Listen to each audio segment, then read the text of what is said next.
Ovdje imamo motor koji na izgled je došao da se uradi servis na njemu, ali nije tako. Dečko je dovezao motor, odnosno donešen je u kombiju posle jednog proklizavanja. Hvala Bogu, njemu nije ništa mu se nije desilo, a motor ćemo lako da sredimo. Prvo šta bi trebali da uradimo, to je da se uradi defektaža, šta je sve otišlo na njemu. Kao što se vidi, ventil dekla je otišla, ovo prozorče na kome gledamo nivo ulja, crash bar, a ostalo ćemo vidjeti kada budemo poskidali te delove.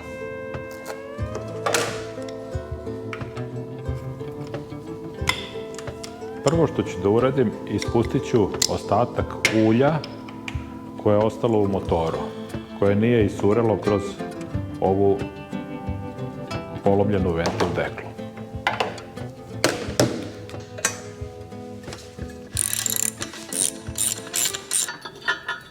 Skinuo sam crash bar koji je ostao da se drži samo na jednom šrafu.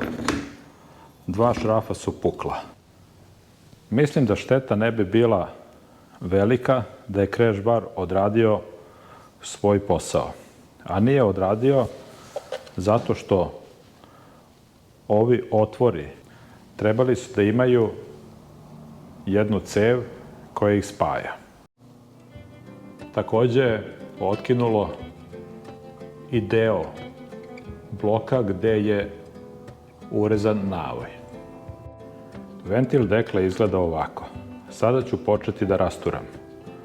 Skinut ću prvo ovu bobinu, zatim ventil deklu, pa da vidimo šta nas čeka iza svega ovoga.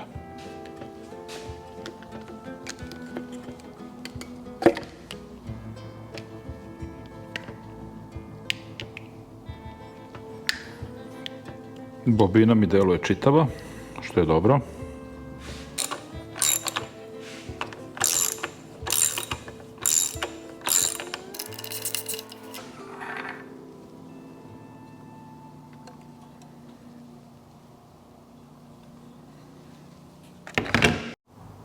Dobra stvar što su ova 4 stubića u kome su urezani navoji M6 u kojoj se steže ventil dekla čitavi. Skidam prednju deklu da bi mogao da okrećem radilicu. Blokirao sam radilicu, pre toga sam stavio da klip na levom cilindru bude u gornjoj mrtvoj tački. Prvu stvar koju sam primetio, mnogo je veliki zazor, veći od 0,3 koji je dozvoljen. Sa druge strane gde je 0,15, špijuni, evo, lepo stoje. Morat ćemo da uradimo neki test.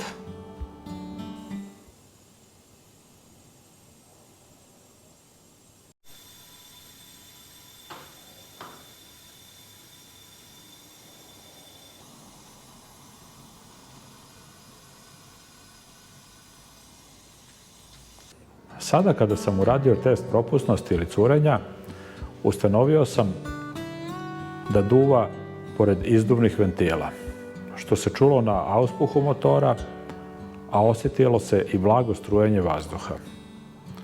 Verovatno ih je stigao klip kada je pukla dekla i zaglavila izduvnu klackavicu. Morat ću da skinem glavu i odnesem na mašinsku obradu, gde ću dobiti stručno mišljenje šta raditi dalje.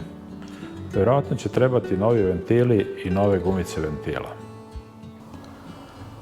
Evo, odvojio sam izduvne grane od glava, i jednu i drugu, da bi glavu mogao da skinem.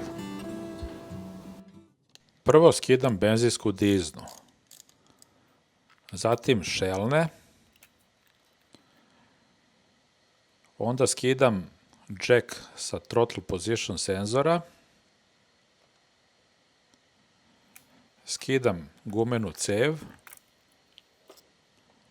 sečem vezice koje drže instalaciju i zatim svlačim throttle body i skidam sajlu. Sljedeće što radim, svlačim crevu Iberlaufa, a posle toga skidam flanšnu koja drži usisnu granu, odnosno throttle body. Sada skidam vijak koji drži lančanik bregaste, potom vijke M8,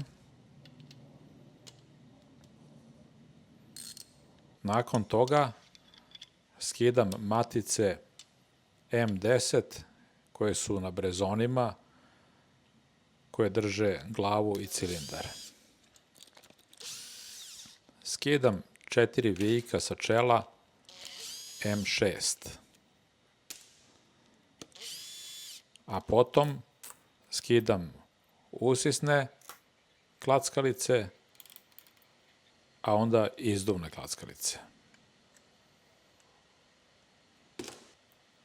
I došao je trenutak da napokon skinem i glavu sa motora.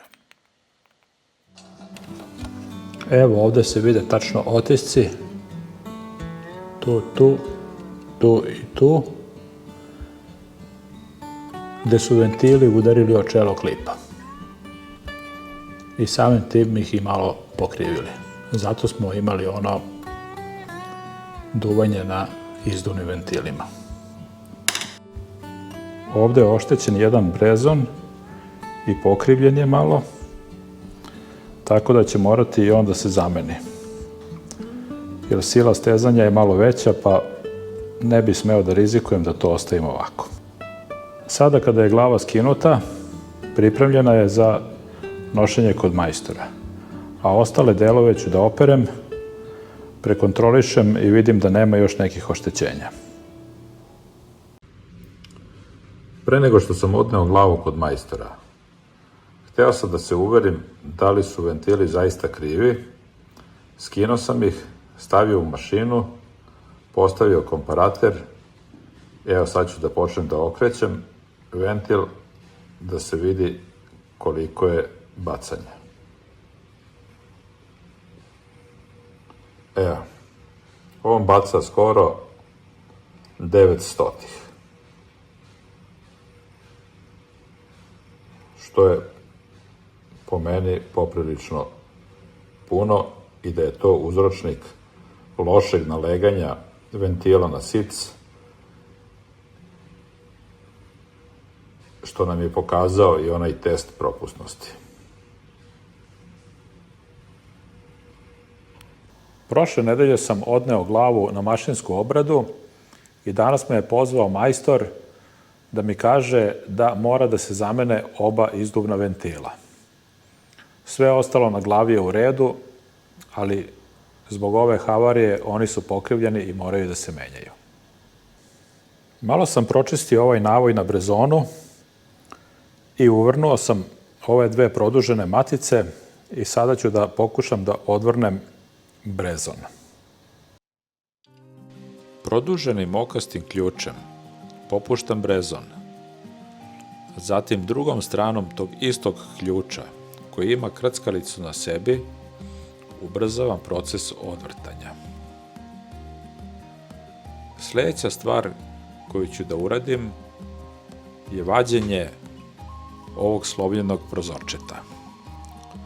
Baterijskom bušilicom razbušujem plastični deo,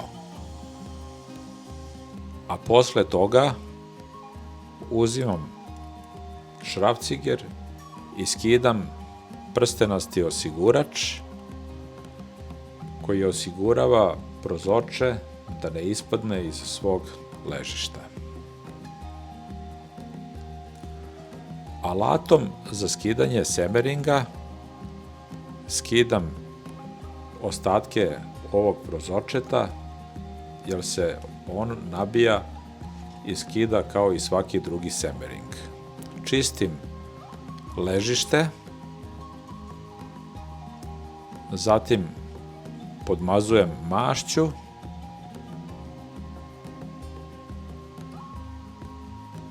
stavljam prozorče na svoje mesto, iz nekog mog iskustva treba koristiti malo teži čekić i što manje udaraca nabiti prozorče. Zatim stavljam prstenasti osigurač koji sam dobio uz novo prozorče.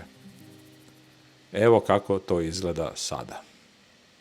Toliko za sada što se tiče GS-a, da sačekam da mi stignu delovi, da majstor uredi glavu, pa se gledamo u narednoj emisiji kada ga budem sklapao. Pozdrav!